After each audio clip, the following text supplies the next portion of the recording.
Well, what a busy Friday is turning out to be. Lots of Arsenal-related transfer rumours to sink our teeth into. And we got a big announcement this morning with regards to one of our stars. You're listening to the Chronicles of a Gooner podcast with me, Harry Symeou. And today alongside me, I've got a very special guest. Let's get into it.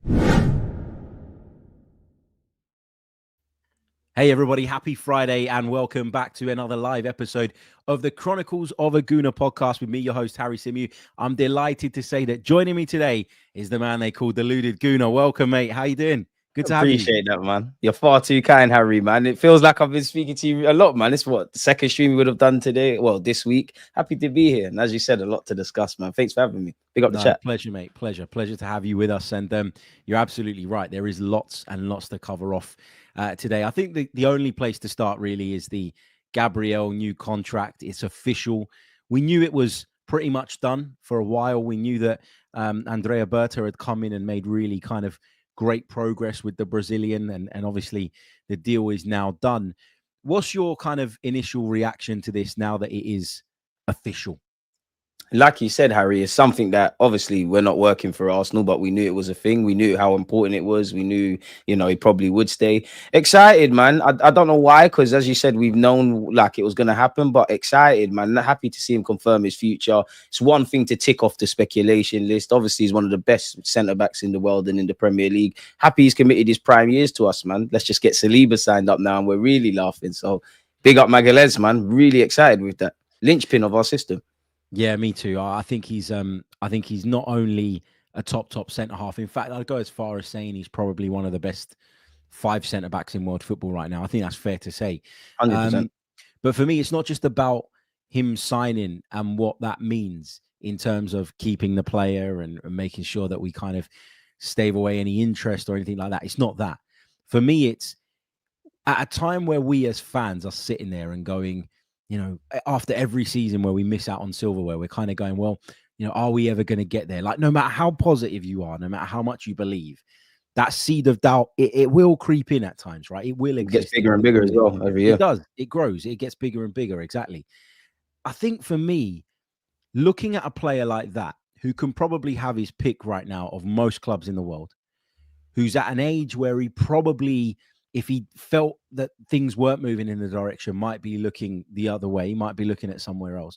For him to go, no, I can achieve everything that I want to achieve in football here, it tells me that within the walls of London Colney, there is a real belief among the group that actually we can succeed. We can go on and achieve all the things we want to. And these players can have these amazing and successful careers wearing the red and white of Arsenal. Like, it feels to me, DG, much bigger than just a player signing a contract, meaning that he's not going to go elsewhere. It feels bigger. It feels like a statement. You're right, man. It does feel like a statement. And if you tie in a couple of other players, I know footballers aren't really going to say anything different, but as you said, and I think you're bang on the money, he clearly believes that, his family's comfortable here, believes in the manager, believes in the project, thinks we can finally get over the line. I'm sure a few weeks ago, Saliba actually said almost straight after the season was done, like, titles will arrive. Saka has somewhat echoed that. Miles Lewis-Skelly had an interview when he said, you know what, the next step for us is trophies. And like you said, every year that goes by where we don't win silverware, the question gets bigger and bigger. Like, it doesn't matter how optimistic you are, really and truly, but it's telling you they're committed. And I think one thing we can say for all of the criticisms around the club, Mikel Arteta not getting over the line, the players, rightly or wrongly, in some fans' eyes, they're still buying into what Mikel Arteta is doing and what Mikel Arteta has done. Like, they don't want to down tools. And it's almost romantic in a football sense, because I do think when you look at the squad, I know there's been a lot of turnaround over Mikel Arteta's years, but you look at when Gabriel Magalhaes walked in, to all of like the Bozo gene and all of those things people were saying, to where he is now, very few players kind of sum up the project more than him, because as you said, right now he's seen as one of the best in the world, part one of the best partnerships in the world, and definitely the best in the league. That wasn't always crystal clear. Like, I'm sure you remember. I remember when Arsenal fans, some used to say Pablo Mari's better than him. So yeah, big up Gabriel Magalhaes, man. I'm really happy, man. You just hope he gets back from his hamstring injury and we're ready for next season. Absolutely. There is an interview that I think you can find now on the club's website, where you can go and check out exactly what Big Gabby's had to say in response to this. But I'll just share with you guys a little extract from it. He says, I arrived here as a young player And after almost 5 years, I'm so happy and I've learned a lot. I'm so proud of myself. It's an amazing journey and I'm so happy to continue it. I hope I win some trophies with this club because I love this club and my family loves the club. Arsenal is an amazing club and I'm so proud to sign a new contract. I love this club. How many times has he said club in this, by the way? I love the supporters, my teammates. I love this stadium. I'm so proud and thank you for all the support. We continue together for the future. Now, it is a long-term contract, from what we understand. Arsenal only ever say it's a long-term contract. They never really provide you with the kind of details. But from what I'm told this morning, it's going to be a contract that keeps him at the club until 2029.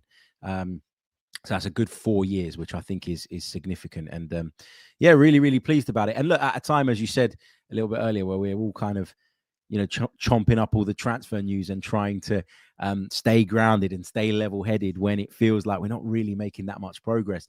It's actually nice to wake up to a bit of really positive news, isn't it? Let's move on, though. Let's get into the transfer stuff because I know that's what most people are here for. Let's do that. Let's get into transfers next. Okay, so yesterday on the show with Charles Watts, we discussed Arsenal's reported interest in the Greek international Konstantinos Karetsas, who, of course, is just 17 years old, but is really, really making quite the impression. He's a top talent. There's no doubt about that. Myself and Charles discussed how legitimate we thought this report was and this story was. And at the time, Charles was still doing a little bit of research to figure out exactly where we were at on it. I've since spoken to the guy that broke the story in Greece, a guy called, let me make sure I say his surname right because I don't want to get it wrong. That would be massively disrespectful. Kostas Goulis, his name is. And I spoke to him last night and he told me that, his information is that this interest is real and that there is a possibility that Arsenal do this deal. Now, this morning we had it backed up by a Gunner blog of The Athletic, where he says, and I'll just bring that up as well, just to make sure that we're not misquoting anybody. You can go and read the whole story, of course, over on the Athletic's website. But he says, Arsenal are interested in the 17-year-old prodigy, but with a price tag of 30 to 40 million euros and the urgent needs in the first team, it's complicated. Can Arsenal strike the right balance between win-now players and development signings? If you want to find out a little bit more about the player, you can go back to the bonus episode we did yesterday with two Greek football experts who broke down a little bit about what Karetsas is all about. But DG, what was your reaction to this? And how likely do you think it is that Arsenal do push forward with a deal for a player that's so young and still has so much to prove? I mean, when it first came out, naturally, you're going to take any transfer news that comes out with a pinch of salt, especially when, I'm sure we'll get onto it, but anything that's dominated with Arsenal is either ROGERS or Benjamin Sesko.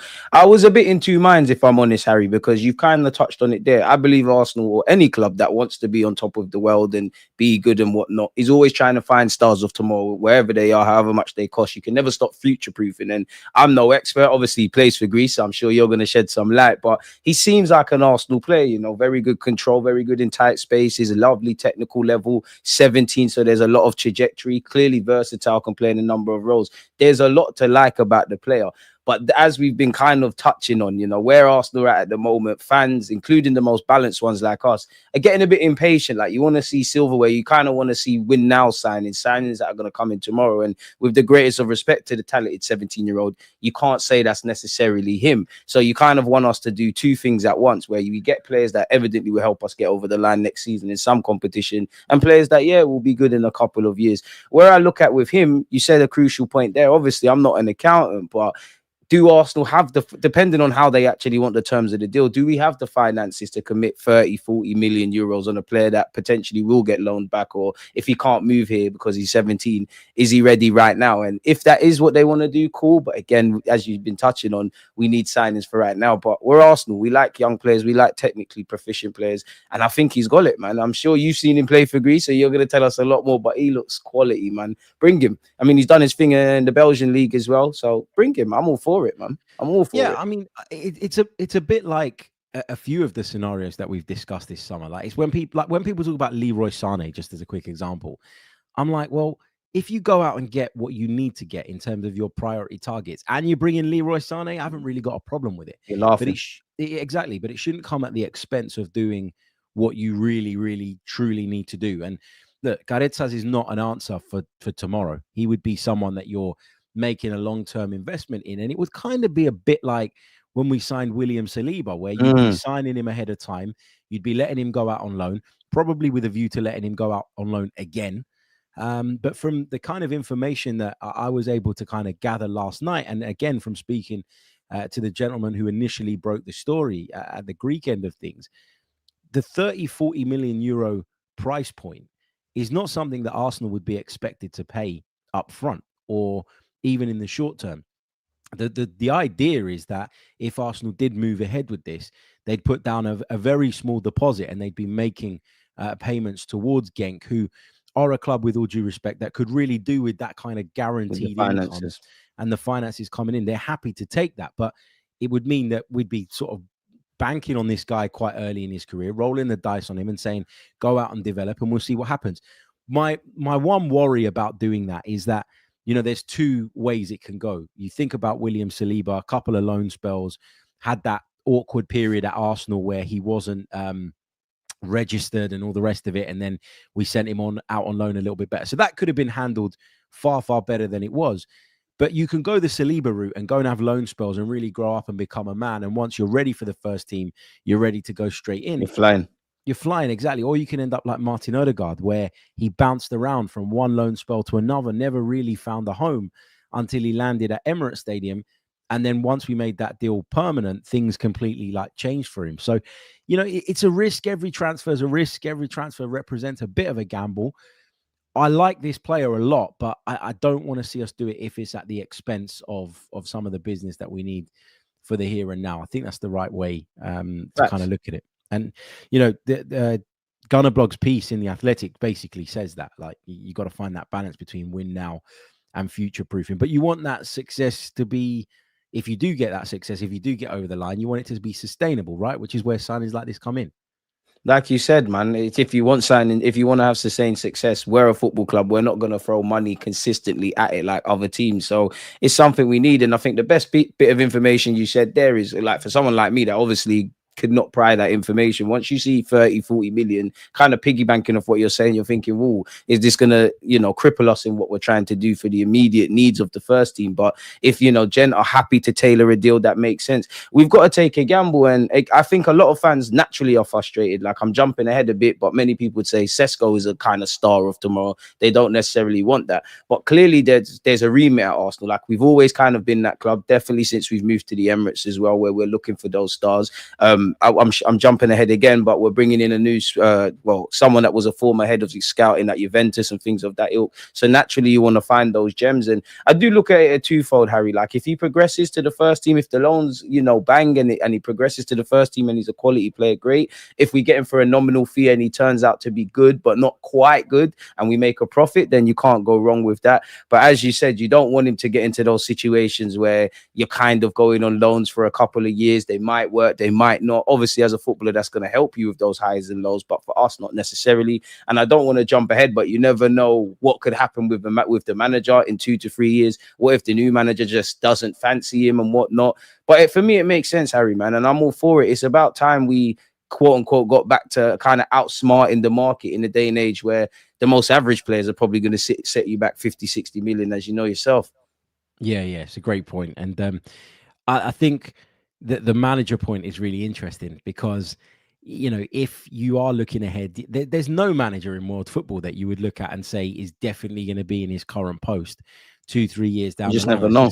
That's it. That's just the nature of the game now. So if you're a young player that's considering sort of committing your future to a club like Arsenal under these kind of circumstances, then you've probably got to make sure that you have a buy-in and an understanding with the club rather than with just the manager. But we'll see. We'll see if this develops into anything more. As I said, I spoke to the journalist yesterday who broke the story, and he did promise me that if this develops any further, he will join us on an episode of the Chronicles of Aguna. I'll be watching, download, which will be cool. But we'll see, of course, how that goes. Right. Let's move on to our next story. I just want to spend a bit of time giving Mikel Merino some love because he obviously had a really good game for Spain last night against France in the Nations League. I got to be honest, I haven't watched the entire game. I took a decision yesterday. Should I do something with the family or watch the game? And I thought all season long, I'm giving myself to football. So you know what? We'll take a night off. Family. And then I saw the score and I thought, why the hell didn't I watch that? It looked like an absolute cracker. But I want to talk a little bit about Mikel Merino, DG, because when he first came to Arsenal, obviously he suffered that horrible shoulder injury, which massively set him back. But for a few months after that, I got to be honest, I was sitting there going, I don't know what exactly we've signed here. I'm not sure where we thought or how we thought this was going to fit into the bigger picture and the bigger plan. And at that point, I hadn't been very impressed with Mikel Merino at all.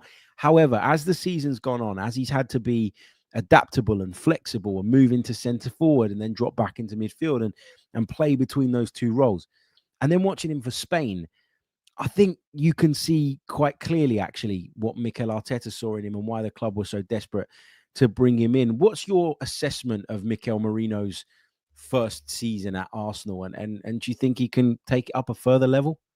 If I had to put a number on it, I'd say based on the second half of the season is 6. Like I feel he arrived at the football club with a lot of fanfare. You know, the wannabe coaches, I would call it, of this world, and everyone had experts' opinions. Partey's going to get dropped. He's going to change our world. We've got our Xhaka replacement, and naturally, in hindsight, I know he's technically played in the Premier League before, but so many people forget that he was at Newcastle. He took a while to get going, and like you said, you know, anytime you join a new club, you want to hit the ground running. Unfortunately for him, you know, Gabriel Magalhaes, who's a big lump, fell on him. That obviously derailed his stuff. He needed to adapt to the league, and it was a slow start. And like you said, man, if you're completely honest, and I think this kind of borders into the frustration for fans to want to get deals done that actually work this season, in that Merino, you couldn't necessarily, and to be honest with you, you still don't necessarily see how he improves the starting quality of the 11. That being said, I think he's proven as time's gone on to be a very versatile squad player. I must admit, like you, I know there's been moments where I'm sure he bagged against Chelsea, bagged against Liverpool, had a good game in the league phase against PSG, or cameo off the bench, if I can remember correctly. But you were scratching your head for evident quality. He did look a bit slow, a bit cumbersome, didn't really see his personality on the pitch, which does bring you to, like, is it because he was lacking confidence? He didn't necessarily believe in himself. But as time's gone on, like he said, you know, kind of playing as a box crashing or auxiliary kind of forward, it's amazing from him, man. And I think he's shown to be a good squad player. I must admit, though, towards the end of the campaign, when he did go back into midfield, it was like he never played there. And he's a bit of an enigma in that we know he's a midfielder. You touched on the Spain game, which I watched the highlights. I didn't watch the game, but you can see, I know that the intangibles are different, but you can see why Mikel Arteta wants him. He's very intelligent. He's very good in playing like the give and go. He attacks space quite well. He's a thinker's man's footballer, and I'm happy with him, man. I really am happy with him. Obviously, his highlights will probably be against Real Madrid. Like, I'm proud of him, and I did think a lot of people were harsh on him, and I know, again, this is the belly of the beast. But when you see the pictures come out, like him as a little kid with an Arsenal shirt and being an Arsenal fan, you want to kind of gravitate towards him a bit. But it's not how you start, it's how you finish. He's ended the season strongly. He's proven he could be a squad player. I'm sure we'll get into Kai Havertz, and I'm sure on your channel you've had that conversation where who do people think is the better makeshift striker between Kai Havertz and Merino? And that's a good conversation to have with Merino, if I'm honest. So long may it continue, man. I don't know how his role in the squad kind of filters, because I think everybody knows that we need depth. It's a long season. But if Zubamendi, who also had a good game, comes in, and you've got Partey for a year, and you've got Rice, obviously Kai Havertz will be fit. We hope we bring in a striker. I don't know how the pieces all fit the jigsaw as time goes on, but these are the problems Arteta needs, man. But yeah, I've got a lot of time for Merino, man. Thinkers man footballer is what I describe him as. Yeah, and I think you've got to just make peace in your own mind with what Mikel Merino is and Exactly what his role in the squad is going to look like. Like, I think a lot of people were under the impression when he came in that he was our left 8 and that was going to be that. When you look at it a few months down the line, it doesn't feel like that's the case. It feels like obviously Rice has taken that position, made it his own. Thomas Partey's going to sit at the base if he continues, either him or Martin Zubamendi, who's obviously coming in as well. I guess a good thing is that Zubamendi already has an existing relationship with Mikel Merino that will help us, and it will help him, I'm sure, in terms of getting used to life in London and at Arsenal specifically. But I think for me, once you make peace with what Mikel Merino is, which is a very, very good squad player, I think then you can start to appreciate what he brings to the What he table. brings. If you have these ultra high expectations of the player and you think he's going to come in and he's going to crash the first 11 and he's going to play week in, week out when everybody's fit and available, I think you're looking at him through a wrong lens.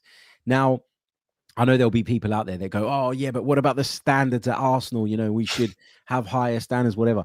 We all acknowledged and we all recognized that most of the work that we did last summer was about raising the floor rather than raising the ceiling in the group. And over the course of the season, it's proved, I think, that we probably needed to do more in terms of trying to raise that ceiling. But can you imagine how we would have ended up if we didn't raise the floor? With all the It would be injuries even and all the worse, man. problems. There'd be no Yeah, depth. exactly. So I don't want to say it was a complete and utter mistake. I think it was perhaps us not finding the balance in our strategy between those two things that I've mentioned and not getting that balance quite right. But I think Mikel Merino's got a lot to offer. And I think he's going to be a really interesting player for us again next season, in whatever role he is deployed. Okay, let's move on to some talk about some recruitment, but not necessarily on the pitch. So, according to Fabrizio Romano and others, Arsenal are very close to appointing former Juve and Granada recruitment man Matteo Tognozzi. He's said to be close to joining Arsenal Football Club, and it's said that he'll be in place in time to assist us in this summer window, which is obviously, hopefully, going to be a really, really busy one. Look, I don't expect you to know tons about this guy. I don't know much about this guy either, but his track record reads pretty well. And the fact that Andrea Berta is starting to build a team around him, it's got to be seen as a positive, right? Like you said, it's got to undoubtedly, Harry, be a positive, man. You know, like you said, Berta's building a team. I mean, you'd know more than me, but we've seen a lot of quote unquote changes or a turbulent time in the boardroom. Obviously, Edu announced his departure. It took a while to get Berta through the door and confirmed. I believe Jason Ito signaled his intention to leave. So it feels like a changing of the guards. Now, I'm sure everybody at this moment is clued up on Berta's 12 years at Atletico and what he brings to the table. And like you said, the man in question, I mean, his CV sounds impressive. Like yourself, can't know tons about him, but when you hear head of scouting and he's been the director of football, that's a wealth of experience. I do feel like we've needed some experienced men on the board, and he sums that up. And when you look at his, you know, I think he helped make Juventus's next gen team, which was like the bridge between the first team and the academy. They entered like Serie C, so they're clearly forward thinking about youth. Now, we don't quite do that in England, but there may be one thing that stopped Arsenal, whether that's players progressing to the first team more seamlessly or being able to be sold at a profit, has probably been the loans. They've been a bit hit and miss generally, and I think we need to find a bit more grounding. So there's probably a level of transferable skills there. Obviously, when you look at some of the signings he's got, like Howson and things of that ilk, it kind of piggybanks on when we was talking about the Greek lad, about players of tomorrow. And although we're about win now mode, there is still that element of finding those players, or finding of being good in terms of the scouting. And I've felt we've lacked that experience. Like, I don't want to pile on Edu and just make it about Edu, but I never quite gravitated towards, you know, like Mikel Arteta learning and his ropes as a manager. Obviously, Edu learning his kind of role. I did feel you've got to go the other route where you've got Arteta. You're going to live or die by the mistakes and things he does because he's learning on the trade. But then you've got an experienced man or men. Like you've seen, there's been some really dark times at Arsenal. You know, you look at how the summer ended on deadline day, scramble around for Neto and Sterling. You look at January, not to point fingers, but maybe if we had a Berta and this guy in, we're able to pivot and kind of have better crisis management kind of skills. So I'm for it, man. I'm happy with this. And it shows that things are happening at the football club. I know people only really care at this moment in time about people that are coming in to play in our immediate first team, but this is what we've needed. And I like the proactiveness around it. And I like the fact that obviously Romano was the first I saw to break it, but there wasn't any noise really. It's like I woke up seeing Romano talking about it. So I'm all for it. You can never have too many skilled individuals in the room, Harry. So bring him, get it done, and let's let him get to business. And it's always about refreshing things, isn't it? Like, exactly. Things can go a little bit stale when you're sort of against going out and kind of expanding your team and expanding your operation. Like, bringing in someone new can lead to just taking slight diversions on your path that end up getting you to that final destination a little bit quicker. So I'm all for the refreshment, the renewal. It's nice to change the guard in certain situations. You never know exactly how it's going to go, because obviously, as we say with transfers, there's always an element of risk. But it felt like with Edu and Arteta as a combination, maybe we'd hit the ceiling. Maybe we'd got to as far as we could get. And maybe we just need a little bit more finesse and a little bit more. Look, Edu is incredibly charming, and I'm sure he was very, very good in negotiations and in those scenarios. But maybe you need a bit more of a ruthlessness, a bit more of clout, a bit more of reputation going into those situations. And hopefully the likes of Matteo Tognozzi and obviously Andrea Berta together can bring that to us. And listen, I know, you shouldn't judge transfer windows until maybe a season down the line, because you don't often know how they're going to turn out. But I think people are really looking at this window very, very closely. And if they see us be decisive, if they see us go out and make the deals that, the fans are really kind of behind and wanting to see, I think that instantly will show, at least in a lot of people's eyes, maybe a bit of a difference in terms of the way that we operate, if nothing else. So, yeah, I'm interested to see how this goes. And as you say, it was very, very quiet, but that's not necessarily a bad thing. Right, we're going to take a really, really, really brief pause. When we come back, we're going to talk transfers. We're going to talk Kepa Arrizabalaga. We're going to talk Rodrygo, Morgan Rogers, Mohamed Kudus, and we're going to take some of your questions from the live chat box. But before I do that, if you haven't done so already, leave a like on the video. There's over 600 of you live with us right now, and there'll be loads more watching this back or listening to this back. If you're listening on Apple or Spotify, leave us a review. All of that stuff really, really does help. Subscribe to DG's channel as well. I've tagged it in the title, so you can go back and find it there. It's also in the description below if you're listening on audio as well. So get involved. And we're going to take a really short break, and when we come back, it's transfers all the way through until the end. You're listening to the Chronicles of a Gooner. Like and subscribe.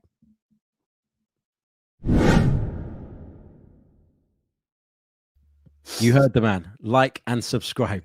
Get Bless going, him, man. Get going. That was a good 2-3 years ago, I think. Now I probably need to do an updated one. He looks much older than that now. It's crazy. But anyway, right. Kepa Arrizabalaga. What do we think of this? Apparently, he's got a £5 million release clause. What's your take on this? Oh, Harry, I try to be balanced. I try not to get excited and do all of that kind of stuff. And I don't want to, if he signs for Arsenal, obviously he'll have my support. I can't see it. I mean, I can, he's a goalkeeper, he's an experienced goalie. We need a number 2. The margins are quite low. And like you said, 5 million. If I'm honest, second choice, we hope he's not called upon with the greatest of respect, because we hope Raya's fit. But if he's just an experienced man, knows his job, happy to be on the bench, not really damaging our wages, the fee isn't killing us, then I'm all for it.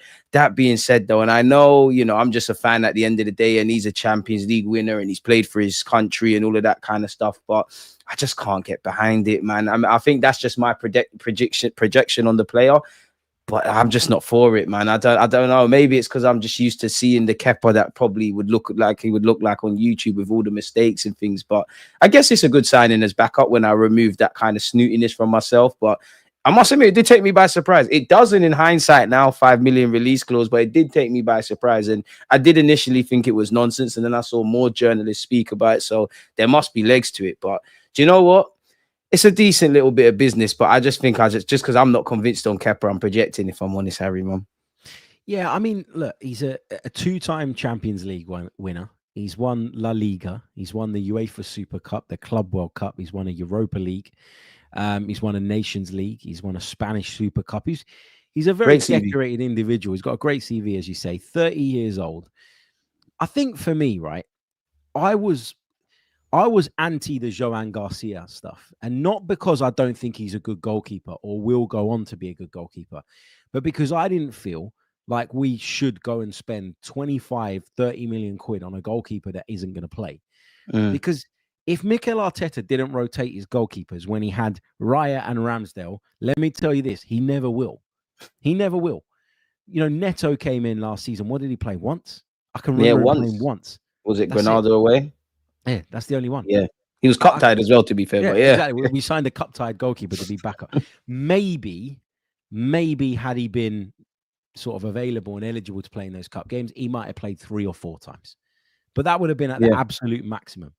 So this idea of going and spending 25 million quid, which is what it was going to take to get someone like Joan Garcia, only for them to warm the bench, and then taking that away from the transfer kitty, if you like, when we're trying to bring in strikers and wingers, the two probably most expensive positions that you could possibly recruit in, it just didn't work for me. Now, the thing with Kepa is, if we signed him for £5 million and he played second fiddle to David Raya, again, I agree with you, right? He does have a ricket in him. He does have a mistake in him. He isn't perfect. He's not as reliable as I like my goalkeepers to be, generally speaking. But there's nothing stopping you a year down the line, 2 years down the line, when a goalkeeper that you think really could push David Raya becomes available, from moving him on for 2-3 million quid. And if you did that, you wouldn't have made a significant loss, would you? If he comes in for 1 year and then you sell him for 3 million quid a year later, which I think is feasible and could happen. A goalkeeper can go longer. They don't have to, they're not written off at 30, 31 years old like outfield players seem to be these days. So I just think from a business perspective, this makes sense. My only thing is, would the player accept this role? You know, he went out on loan to Bournemouth because he wanted to be a number one. He is good enough to be a number one at most clubs. So it's about, you know, can you convince the player for me that role is one that he wants to take on? That's my kind of reservation with this, rather than it being about, is 5 million good value or not? I think it absolutely is. But does Kepa want this? Do you think he would want this? I mean, it's a double-edged sword, like you said, Harry, because I do believe, you know, someone, you know, when I put it all to the side, like you said, he's won a lot of stuff, he's experienced, he's played at the highest level. You know, everyone remember him famous, you know, his shenanigans in the cup final. I do think he wants to play. He really does want to play. But then when I know we're not Real Madrid for the obvious reasons, but I look at him when he was at Real Madrid, you know, there was a bit of fighting over the goalkeeping position there, and he kind of kept it humble. I'm sure that's happened at Chelsea. I'm sure that's actually happened at Bournemouth. So he probably is significantly experienced, and probably at this age where he's mature enough. I guess with a World Cup next year, I'm sure he's got ambitions to play for Spain. That is probably a caveat, but you'd imagine he's experienced enough to know that, okay, I'm a number two. It's my job to push all the way. And the one thing I would say is I am quite fond of like the Spanish kind of goalkeeping union. Obviously, indirectly being the manager, Arteta is kind of part of that. We know about Inaki Kanya and David Raya. And I guess he could keep David Raya on his toes, quote unquote, not necessarily in terms of direct competition, but being an experienced veteran kind of goalkeeper, he can kind of keep Raya going in good and bad moments. So when you say that, all in all, I think it's all fair. And I think crucially, you made a good point in that if we do genuinely want a goalkeeper that maybe can be better than David Raya or push David Raya, then what's stopping you in the next year or so of doing that? Because even if I know I'm jumping the gun a bit, but assuming Partey signs a new deal and you bring in Zubamendi, you're probably still going to have to address that midfield area within the next 12 to 18 months. So you're going to have to scout that anyways. It's almost like the Gyökeres versus Sesko debate in that I don't know where people sit on that fence, but you could caveat getting Gyökeres now and ready right now. There might be the next Benjamin Sesko in a couple of years. So I'm all for it. And for me, I just see it as a bit of a market opportunity, Harry, if I'm honest with you. He's there. He might want to sign. Maybe there's been positive signals. I guess where you look at Bournemouth and how Areola plays, there's kind of intangibles with Mikel Arteta's system. So you'd imagine Kepa, in theory, could do stuff. So, yeah, it's just one less thing to do, and it's more efforts to pour into strikers and things. Like you said there, I mean, I wouldn't have been against Garcia being brought in, but as you said, when there's more pressing needs and you're spending 20 odd million quid on him, and we all know that we work within a budget, it didn't quite make sense. And I personally felt if we got Garcia, how long would he want to be the number two goalie? Because they're talking about you being a Spain international, you want to play games and whatnot. Surely, especially with Arteta's track record with goalies, we've seen a bit of not fighting, but we've seen Ramsdale versus Leno, Ramsdale versus Raya. I think everybody who understood anything about football knew Arteta was playing the game a bit when he was saying, I'll sub keepers at halftime, I'll rotate, I won't do things like that. So, yeah, bring Kepa, man. And I guess whatever I think about Kepa, we've got a number of, you know, the Jack Porters, the Tommy Setfords, all those kind of guys. I guess there's a lot of experience he can give to younger players, training with them, you know, leaning on their shoulders and passing on his knowledge. So yeah, man, if it's only 5 mil and it's a market opportunity, when I put my personal bias aside, let's get it done, Harry, man. It's one less thing. It's one thing to tick off the shopping list. Yeah, you touched on something there. You said market opportunity. I think that's exactly what this is. And I think in 9 out of the 10 positions that you could, or 10 out of the 11 positions that you could possibly recruit for, right, I would not accept at this stage in our process, in phase, whatever we are, going for market opportunities above everything else. But the goalkeeping position is the one position where I'm okay with that, because I'm not expecting that player to play much. Now, there's a fine balance, isn't there? It's got to be a goalkeeper that is competent enough, should they be called on, that you can rely on them to deliver a certain level of performance. And I think Kepa falls into that category. I think Neto fell into that category last season, which is why, I mean, he looked rubbish against Granada in that game that he played. But I'm always wary of judging people in circumstances like that, because I think if you've not played for 6-7 months, you're rusty, and then bang, you're called upon, it's not easy, is it? You don't have that relationship with the defenders. You don't have that familiarity with the players you're playing with. I just think, for me, goalkeeper is a position that market opportunity will do just fine. And Kepa is exactly that. Let's move on and let's talk about a Brazilian that I'd say 99.9% of the Arsenal fan base would love to see wearing the famous red and white. Is that deal back on? Let's have a chat about Rodrygo next. Okay, so it felt like the Rodrygo chat had gone cold a few weeks ago, when, you know, the season was still ongoing. It was the last press conference of the season.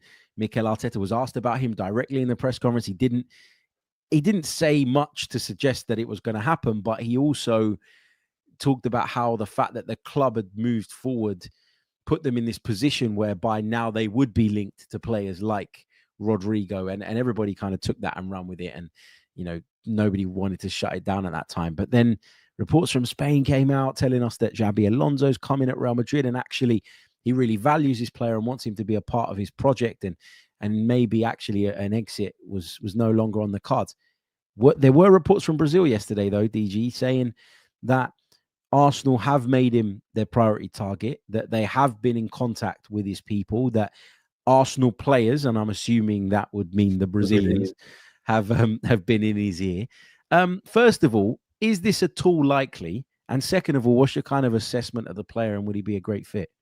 I mean, I want to talk with my heart firstly. I hope it is likely. You know, we talk a lot about, you know, needing players with stardust and X factor and things of that ilk. So I would love it to be likely. How likely I think it is, I don't know. And I am quite naturally pessimistic. Maybe I'm a positive omen, because I didn't believe we were going to sign Alexis Sanchez, Mesut Ozil or Aubameyang, and then they ended up at the club. So I hope I'm showing a positive track record. Where I look at Rodrygo, there's so many factors. Now, I'm not an accountant, but clearly there's going to be a massive transfer fee, massive wages, and that's going to have a knock-on effect of the players that are already earning a lot of money and any other potential targets. I don't know how much we're working with. I don't know how the deal will be tailored and whatnot. But at the same time, if you go out and spend 80 to 100 million on Rodrygo, you go and spend 60 or whatever on Sesko or whatever, you've committed 50 odd on Zubimendi, probably need, 5 million on Kepa, as we've been speaking about, probably need a defender. Does the budget stretch? And for me, Harry, there's a lot of whispers around it. 1 minute Real Madrid are under pressure to sell. I know it sounds mad saying that about Real Madrid. I've seen rumors about him wanting to sign a new contract, rumors about a conversation with Xabi Alonso. So there's a lot of whispers. And then you wonder, Harry, if that was to be a deal that gets done, surely that screamed a long, drawn-out process, because regardless, I don't feel he's leaving or there's confirmation about him staying until after the Club World Cup, innit? Because they're not going to let him go. So that's going to be dragged out. And then you look at the backdrop of, I don't want to sound spoiled, and I'll be over the moon if we signed Rodrygo, but if we just got Rodrygo through the door now, I'd be excited for 48 hours, and then it's back to, wait, hang on, is Zubimendi 100% confirmed? Have we got Sesko, etc.? So it'll be a political one to really navigate, if I'm honest. And then I look at it, Xabi Alonso probably holds the key, because what if Xabi Alonso says, you know what, you're the best thing since sliced bread, I'm going to build my system around you? What if, he does the whole thing where, rightly or wrongly, managers are good liars. He might tell Rodrygo, yeah, you're going to play, you want to play left wing, cool, I'm going to do all of that. And then once the window's closed, you just have to shut up and get on with it. Because if I'm Xabi Alonso, I've got so many stars. Rodrygo can help me in the squad. I want to kind of keep him in relation to that. And surely for this to get going, Harry, he's got to make it clear that, yeah, regardless of if it's Arsenal, but I need to leave. I want to leave. I want to go. And then we kind of move from there. And we haven't had clarity on that. But if it's just ability, bring him. I hope he's talking to all the Brazilian players. He saw firsthand what our team could be. Obviously, we played Real Madrid. I'm a big fan of it. That is the sort of signings we need. That's a clear upgrade on the left-hand side, with the greatest of respect to Martinelli and Trossard. So get it done. But I can't put my heart into it yet, Harry, man. Yeah, I mean, I'm the same, right? If you're a young lad growing up in Sao Paulo, obviously the Brazilian football clubs are going to be, where your focus is as a kid growing up, right? And obviously playing for the Seleção is what he would have grown up dreaming of. Okay, if there's one club, I beg your pardon, if there's one club in Europe that you are aware of and that you would probably hope to play for someday, having watched so many of your countrymen go on and do it incredibly successfully, it's Real Madrid. Exactly. So he gets that move. He moves over to Spain. He does very, very well at Real Madrid. The only reason people are talking about him now as the lesser of their kind of more sort of powerful attacking players is because they've got two of the very best in the world in Kylian Mbappe and Vinicius Jr. also playing in roles that are similar. So it's no slight on Rodrygo that he's being discussed as the one that could potentially leave. It's just the levels, absolutely.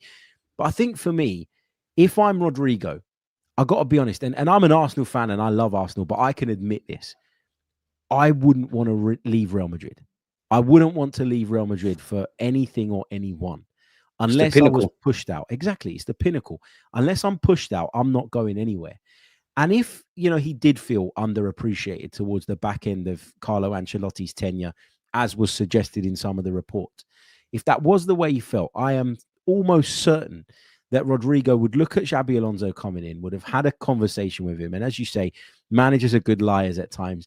If they've had that conversation and it's gone well, he's probably thinking, well, let me give it one more year at Real Madrid and see how it goes, because he's not of an age where he's desperate to move on. He's 24 years old. He's won everything in the game. Like, there isn't that much more he can achieve at club level. So, I just feel like he would probably want to give it one more year, which makes it a really difficult negotiation for us. Do I think we have the means to do it financially? I think we could make it work if we really, really wanted it. In Berta, we trust. That's it. Do I think we could pay him the salary that he wants? I think if we really, really wanted to, again, we could. But this hinges on the player's desire, in my opinion, as you said as well, to leave Real Madrid, unless he's being pushed out of the door, unless Florentino Perez goes, do you know what we could do with raising 80 odd million quid here, 80 odd million euros? Let's move him out the door. Unless that happens, I don't think this is a goer, despite what the reports say. You can admire a player all you like. You can like a player all you want. You can have him on your wish list. But if that deal is not feasible, it's not feasible. And as great a club as we are, and as much as we're moving in the right direction, we are not and never will be Real Madrid. So I think it's going to be a really, really difficult one to do. I wouldn't get carried away. Is that a fair assessment of where maybe people should be in terms of that kind of scale of, how excited are you from zero? No, Harry, you was preaching, man. I don't think anyone can disagree with that or call you pessimistic. It's just the cold-hearted truth. Real Madrid is the pinnacle of football. Players, there's not too many players you can say, I've left Real Madrid. They leave you. Like you said, Florentino Perez might say, do you know what, I want to get rid. You look at Man United with Di Maria, you look at us with Mesut Ozil. I don't think Ozil wanted to leave at the time. Obviously, he was forced out the door. So it's all in the hands of Real Madrid. And then you throw in the World Cup year. That's something to think about. And then even going back to the Xabi Alonso point, if he was dismayed with life at Real Madrid and thought, you know what, Carlo doesn't like me, quote unquote, he's not going to play me, etc., the new manager might be able to get in his hands, because I know it's not quite the same, but everybody's got to earn their place again. And what if you impress Xabi Alonso so much that he wants to make you even more central figure than some of the other attackers? And then you also hear rumors about, I don't feel I'm getting in Ballon d'Or shouts. I don't think I'm getting the love of the other players. So I don't think it's going to be that. And even if he did become available tomorrow, Arsenal are not going to be the only club. Anyone that's got a couple of pounds to get this deal over the line is going to be involved. You'd imagine Paris Saint-Germain, especially with Luis Enrique and what they've done and doing, would get involved. So I like the illusion. I hope, we could wake up and we've got a Rodrygo, but I won't be banking on it. And I think you're fair with your assessment, man. I think you're bang on the money, H. I think it's almost like if he does get pushed off the edge of the cliff, the proverbial cliff being Real Madrid, then it's about who can wheel out their sort of trampoline fast enough to kind of catch him as he falls down. And if you can get yourself in that position, you never know. But I just don't feel like he's falling at the moment, to use that kind of analogy. So we'll see. Probably not the best analogy. I don't know why that came into my head. But anyway, let's move on. Let's talk a Premier League-based player who Arsenal were linked with yesterday. I got to be honest, I was a little bit surprised by this one, and I'll explain why right after this. Come on then, let's do it. Morgan Rodgers, according to a report yesterday in the Express, Arsenal had made an initial inquiry over Morgan Rodgers. It seems like we like to chat to Aston Villa a lot, doesn't it? You go back a couple of years, the Douglas Luiz stuff, then the Watkins stuff, and now Morgan Rodgers. First of all, were you surprised by this? And according to the report, Arsenal haven't followed it up as of yet, so it was just an initial sort of inquiry. First of all, are you surprised? And secondly, would you take Morgan Rodgers? Where are you at on this whole story? I mean, it did surprise me in a sense because, talk of our football club has been dominated in the last week or two about two strikers specifically, and every now and again, Rodrygo, as we just discussed previously. So naturally it was. No, because I do think there's a level of interest. And when I mean interest, I mean everybody probably likes Morgan Rodgers. In theory, they wouldn't be against him. Whether that correlates to bids and talks and contracts and all of that kind of necessities is another thing. So yeah, you could say that. I take it with a pinch of salt because it feels like every transfer window that opens up, it's easy for some journalists to just make articles along the lines of, where Newcastle and Villa are concerned, they're going to have to sell some players because of PSR regulations, etc. So I take it with a pinch of salt. I mean, we've been almost like accountants in this live stream, but then Morgan Rodgers, he's a key player for Villa. It's a World Cup year. His stock's rising. If Aston Villa were to be, close or treading a thin line to PSR, there's probably a couple of players that they'll sell before Rodgers. I like him though, man. If we could get him, if there was this reality, I'm happy for him. He can play in a number of midfield roles as well as out wide. He's English. He's Premier League proven. He's got stardust. He's an ever rising kind of product. He's the kind of players I would like Arteta to work with because he kind of works. Arteta works fairly well with those somewhat crafted young players. I'd be all for it, but Harry, it comes down to money. And if you're Aston Villa, you're not going to let him go without a fight. So I don't take too much stock in it. I think we admire him, and I think everybody admires him, but I won't be losing any sleep over that one. When I read this last night, because I'd been on Arsenal Vision with Elliot and Clive, and we were talking about this. We were talking about Morgan Rodgers. Would you take him? And I was talking about like, yeah, you know what? I really like the player, but I'm not sure he's what we need. And I'll expand on that a bit in a minute. But then I read this story a little bit later on in the evening when I was sitting down with my feet up, and I went on to Transfermarkt, and I thought, let me have a look at his record last season. Right, 8 goals in the Premier League, 11 assists, so 19 direct goal contributions in 37 games. He got 4 goals and 3 assists in the Champions League in the 12 games. And he got 2 goals and an assist in Aston Villa's 5 FA Cup games. This guy impacts football matches. He really, really does. He's really, really dangerous in the final third. And the thing that strikes me about Morgan Rodgers every time I watch him play is how powerful, how physical, how strong he is, as well as being technically a very good footballer as well. But if I go back to what I've been banging on about for the last few months, it's actually physically we're all right. That's not what Arsenal, for me, should be prioritizing. It should be there should be a drive to recruit more craft, more guile, more technical ability, more cuteness in the final third. And Morgan Rodgers isn't really that for me. He's a bit more of a kind of, I know we used the term when we were talking Mikel Merino, box crasher. This is a box crash, a box smasher, I would say, Morgan Rodgers. And I'm just not sure that, again, like the player, and if there was a good opportunity to bring him in, I'd certainly consider it. But I think, again, it's about priorities, and it's about where you think the best place is to put whatever investment you have available to you this summer. And it's not that I don't like him, but if he comes into the team, what do? Do you take Odegaard out? Do you take Rice out? Do you play Rice at 6 and put Rodgers as an 8? You know, do you have 2 8s? Do you have 2 8s? He can't really play as a 10 in our team because we don't really play with one. Do you use him out wide? In which case, I think you're taking away some of his ability to impact the game. It's just too much of a conundrum. And we get to the point where if you're having to move too many pieces, then I start to think, is that the right thing for the team? Or do you risk undoing some of the good things you've done over the years just to accommodate one player? Because I know it's not the same thing, but the amount of times I've done that on Football Manager, mate, where I've bought a player that just did not fit my system because I wanted the player, and I've gone backwards and tanked it. But like, where would he fit in if Arsenal were to sign Morgan Rodgers tomorrow? Where'd you play him? Do you know what? And that's the good question, because I actually like him. I know you touched on his physical qualities. I disagree slightly with you, Harry, man, because I do think he's wonderful technically. I do think he can play in tight spaces. I do think he's capable of those X factors, and he's a strong ball carrier. But I do agree with you in that. I guess it's that double-edged sword. And where do you play? Because you can see a reality where he plays, maybe with Declan Rice as an 8, maybe in the 10, probably not out wide on the right-hand side, maybe like a weird kind of inverted row off the left. But then you ask yourself, yeah, you could do that. Where do you play on a consistent basis? And if it is off the left, for example, do you get the best Morgan Rodgers in that regards? I'm not too sure on that. And it does kind of tie into, I won't say we don't need Rodrygo, but it's like there's more in terms of the skill set. Like there's probably more pressing needs where you look at Morgan Rodgers in that we need a striker. We probably need an out and out left winger. And I'm all for, I do think there's got to be exceptions to the rule. If there is an opportunity to get Morgan Rodgers, then get it done. But then even if we go back to what I said about he plays in an 8, like you've got, let's just assume Odegaard in front, Rice and Rodgers either side.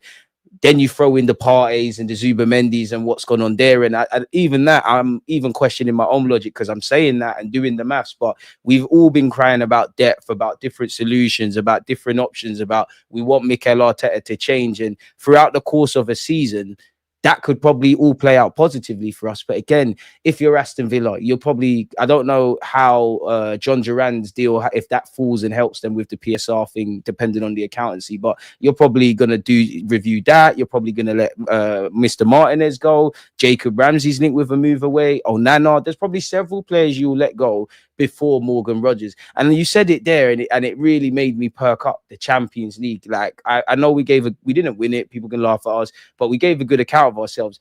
But me and you were speaking on my platform about when we got to the PSG game, we needed a couple of players who are just capable of some magic, just making something happen, just rising to the occasion.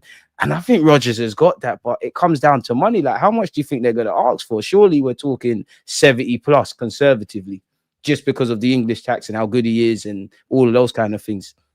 That was going to be my next question. What would be, like, we're talking about there being potentially an opportunity. And if there is, we both agree that as much as maybe we can't fit him into the 11 right now off the top of our heads, that this might be an opportunity if it was to present itself that's too good to turn away. What's the price point where you would think, I've got to do this and worry about how I fit him in and how I get him in later? And that's the thing, man. It's like, I genuinely feel to be getting Morgan Rodgers, you've got to be talking 70 plus million. So probably 80, 100. I know it sounds mad, but I think that's the growing rate with the English tax. So but then what I'm saying is, if they were to say to you, you name your price, what you would pay 80 million to get. No, if it's me, do you know what? 70 plus add-ons. And even that's me feeling like I'm getting ripped off a bit, but it's more what the player would be. I would say 70 million, 75 million cut-off point. Absolute cut-off point.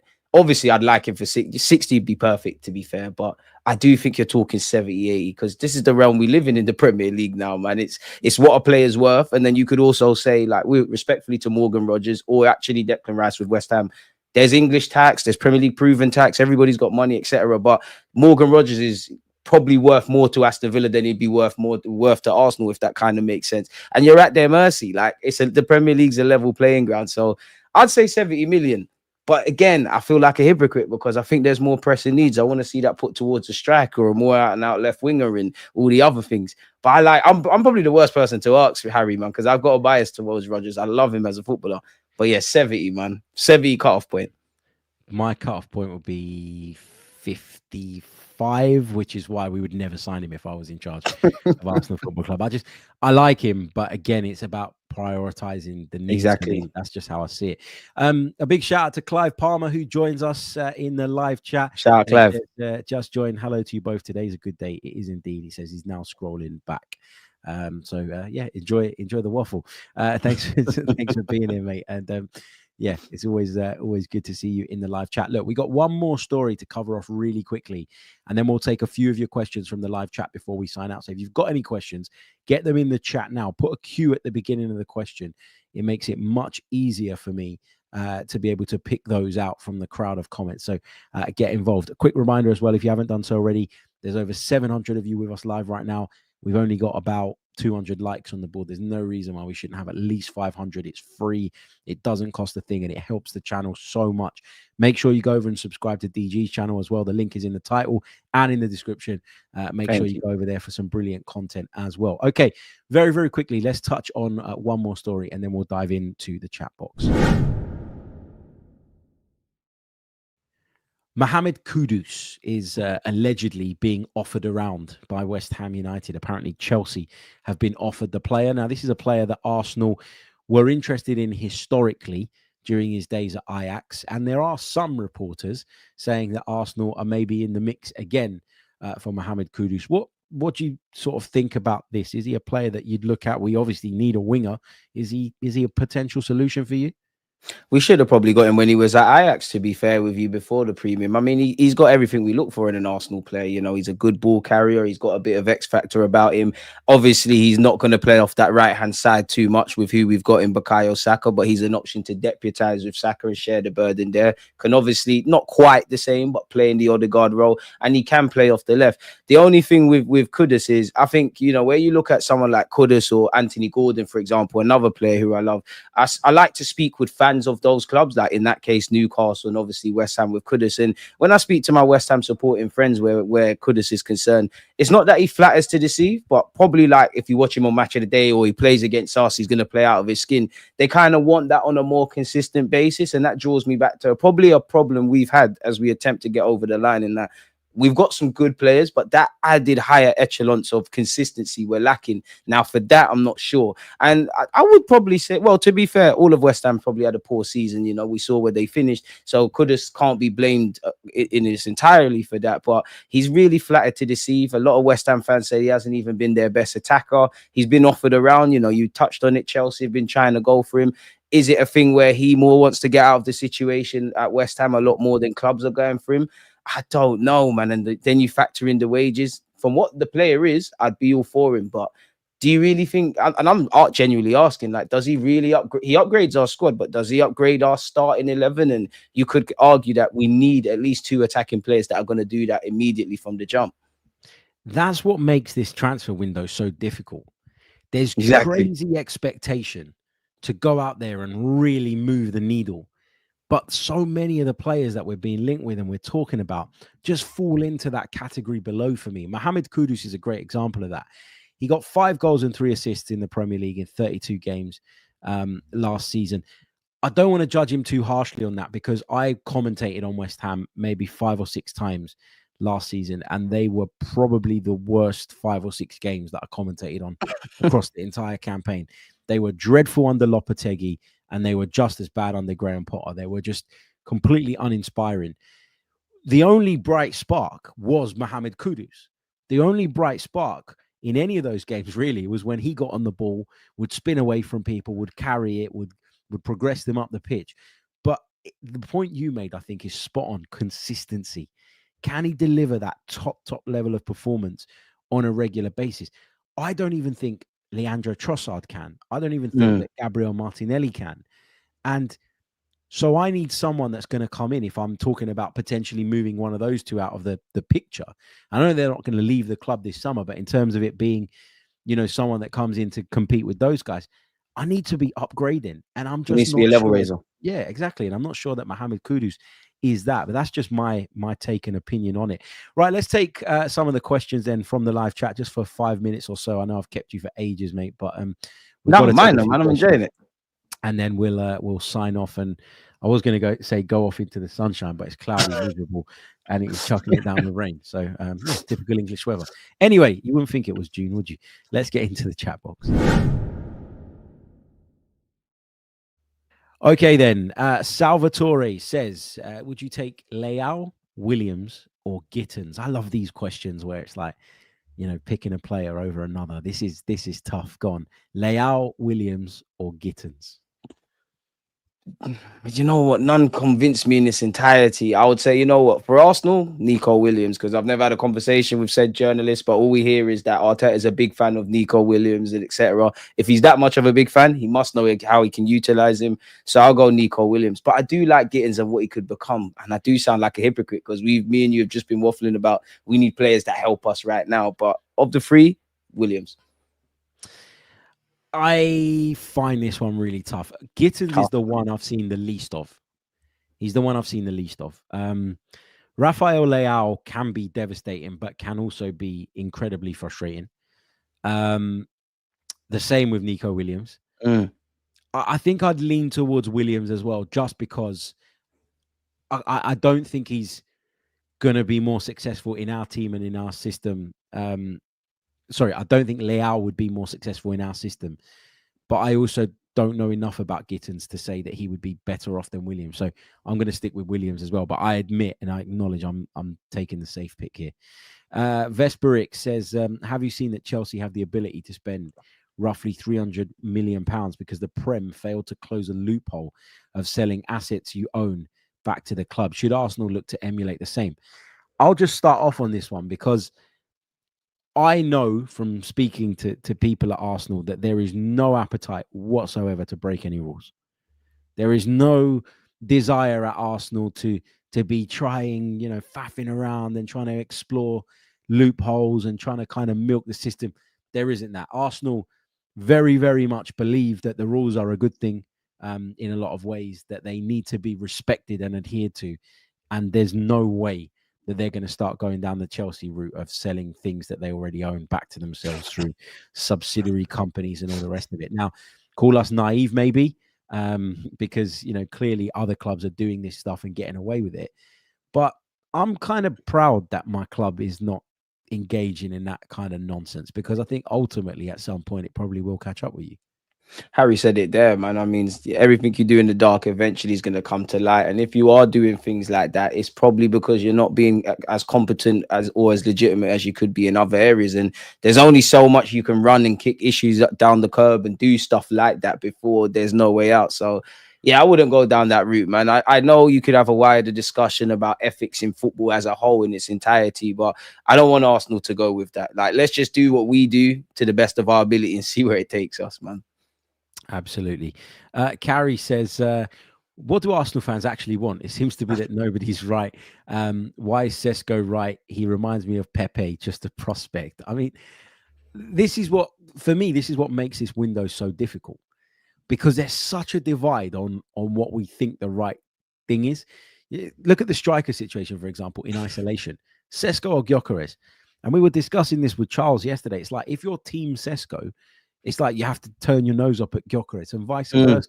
Actually, they're both pretty good options, and I think we got to assess our business based on the overall list of incomings rather than looking at one isolated player. Yeah, I got a good question for you actually, because this was put to me yesterday by Elliot on Arsenal Vision, and I'm sure he won't mind me sharing this with you. Would you take Watkins and Rodrygo, or as a pairing, or Sesko and Williams? Say it again. That's a good question. Watkins and Rodrygo as the pair that come in, or Sesko and Williams? I need to write that down because I keep forgetting it as well.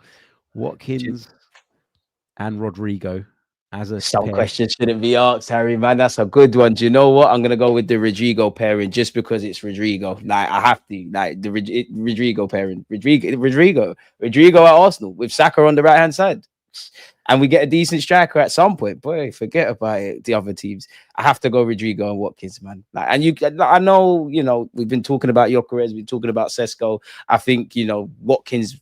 It depends really.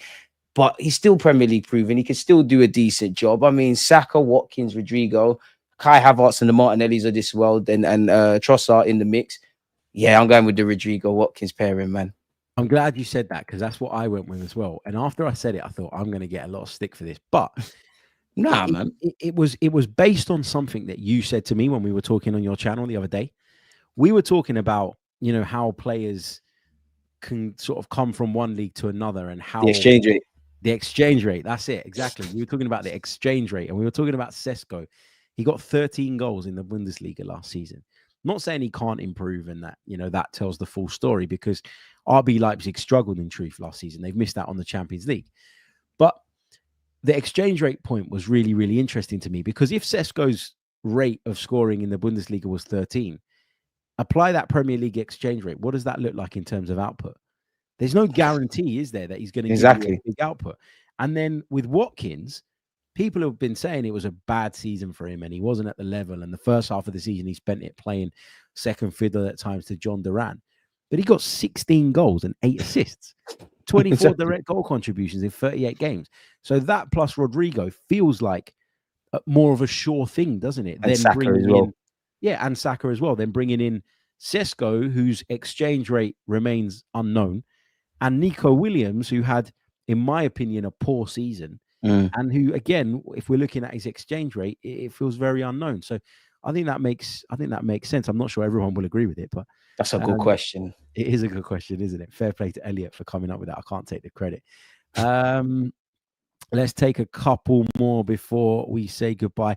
Russ Morgan says, do you think that Kivior should be sold to raise funds? What's your take on Jakub Kivior and his future? It's a weird one, man. I think with Kivior, me personally, you've proven me wrong. You've done well. I think you've stood up tall. I think, you know, you actually playing in your position and with a quote unquote regular basis, he looks a lot confident. There's plenty of players that probably need to be moved on before Kivior. I think it's interesting that I know we've more been linked with right-sided centre-backs, but we're obviously linked with young developmental centre-backs. Apparently, we tried to get Victor Rice in January. We were linked with Howson, who's obviously gone Madrid. So the club are earmarking. I think with Kivior, it depends on what he wants to do. If he says, do you know what, I want to play on a more regular basis and I want to leave, that's where we're at.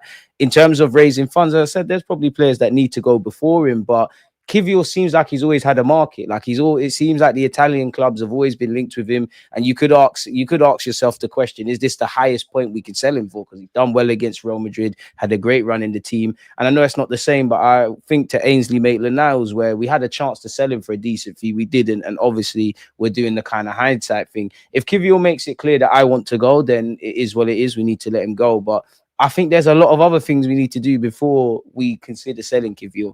But every player's got a price, I guess. Yeah, I mean, me on Kivior, if you'd have asked me 6 months ago, I'd have said exactly. I'd have said sell him. I think he went a long way in proving to people that actually with a run of games, and not just a run of games, but playing at left centre-back as well, which is his position, not right centre-back. I think you could see the real difference. There was a real tangible difference in his performances. So I'm kind of in a place now where I'm kind of leaving it up to the player, because I think there is a scenario, maybe not now, but perhaps 12 months down the line, where Jakub Kivior goes and knocks on Mikel Arteta's door and says, boss, I need to go and play. I can't be, you know, the sort of the bit part player anymore. I'm at a stage in my career where I want to go and start somewhere. I want to be the leader of a defense, not the kind of guy that comes in and out. And in that case, if, you know, that's what the player desires and he's not totally committed anymore and there's an offer, then you go, fine, let's do it, because it works for everyone. But I don't think I'd be actively now going around saying to people, do you want Jakub Kivior? Because you can have him for 15, 20 million quid. I think he's got credit in the bank with us now, because he really did impress, didn't he, towards the back end of last season. There's no question about that. Let's take one more. I'm just going to pick one more at random. Let's see what we've got. Lots of people biting on the Rodrygo and Watkins thing.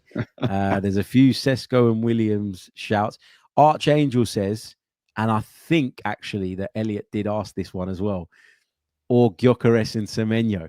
Nah. I'm sticking with mine. I'll probably pick the other option and then I'll pick that. I'm not really convinced on Symeou. I like him as a footballer, but I'm not really convinced on Symeou really for Arsenal. So nah. And going back to the exchange rate, as much as I've been championing signing Gyökeres, but it's too much. That option for me, there's too much of a gamble for the prices we're going to have to pay. I know every signing's a gamble, but nah, man, I'm sticking with my first option. Yeah, absolutely. Okay, I'll take one more, because that was part of the previous question, wasn't it? And I just saw it and carried away. Just in response to some of the Sesko chat and the exchange rate chat, Georgios says, Sesko's stats are misleading. He did not play a pure 9 role, but more of a support role to Openda. My counter to that would be you won't play a pure 9 role all the time at Arsenal either. You'll drop deep, you'll True. go left, you'll go right. You'll be facilitating a lot of the time as well. What's your kind of response to that? Do you take encouragement from the fact that, actually, if he wasn't playing as a false 9, that kind of tells the story, and maybe there is more, as Mikel Arteta would say, juice to squeeze from the lemon there? There's a lot of juice to squeeze from the lemon, Obviously, he's not the finished article, and I know most fans would see that. I think the frustration would come from, the things with a young player needing to adapt, all of that kind of stuff, and I'll need to deliver right now. So that kind of pressure, that just tells me he can do a bit of everything. Obviously, from what I see of Sesko, I think if his job was just to stand in the box and score goals, he could do that. But as Harry said, and I think everybody in the chat knows, that is not what a striker does in the modern day. That is definitely not what a Mikel Arteta striker does. You need to pull out wide. You need to drop deep. You need to kind of play that facilitative role at times, which he's done at Leipzig, which on top of all the other reasons Arsenal and Arteta must like him, that's probably another tick in his box. You got to be a sacrificial lamb, really and truly, if I'm honest with you. You've got to drag defenders with you and allow the Sakas and the Martinellis to exploit the space in behind. So it tells me that Sesko can do the job.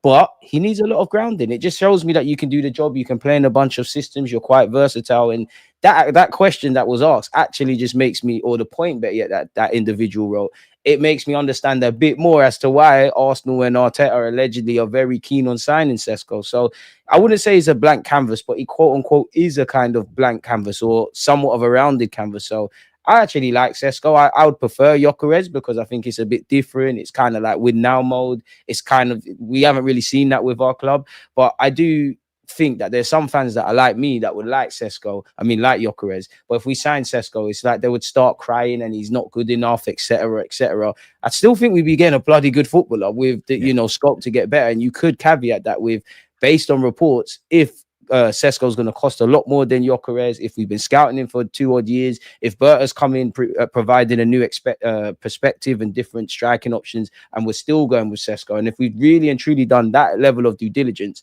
then there should be a player there, crucially, that can help us in our pursuit of trophies. So, yeah, Harry, man. Yeah, I agree with that. And it goes to, it's a nice place to round off the show, actually. It goes back to what we were saying a little bit earlier about, not everything has to be so binary in football. Exactly. Right? You can prefer Gyökeres, but think Sesko's still a good footballer. Likewise, you could prefer Sesko and still believe that Gyökeres has something to offer as well. I think whatever one, if it is one of those two guys that we end up with, we'll be bringing in a very good, competent forward player. And someone that we should be excited about their arrival. So, yeah, we're going to leave it there. DG, thank you so much, mate, for joining me. We've gone well over the time I asked from you. So thank you so much for that. Let everybody know what you're up to. They can follow you and subscribe to you via the links in the title and the description, but give them a heads up of what you've got to come and basically plug yourself.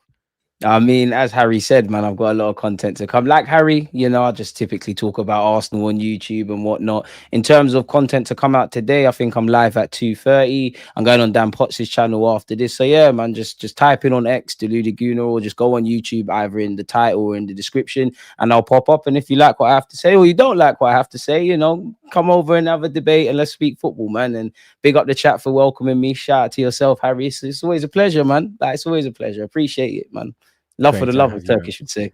Great to have you, man. Thanks so much for joining me. Remember, if you haven't done so already, leave a like on the video, subscribe to the channel if you're new, and if you're listening on Apple or Spotify, leave us a review. You can check us out on Patreon as well. We've got a brand new Patreon feature starting tomorrow. So if you're interested in that, get over there. Now's the time to check it out. We'll be back very, very soon with another episode of the Chronicles of a Gooner podcast. Until then, take care of yourselves and have a wonderful day. Goodbye.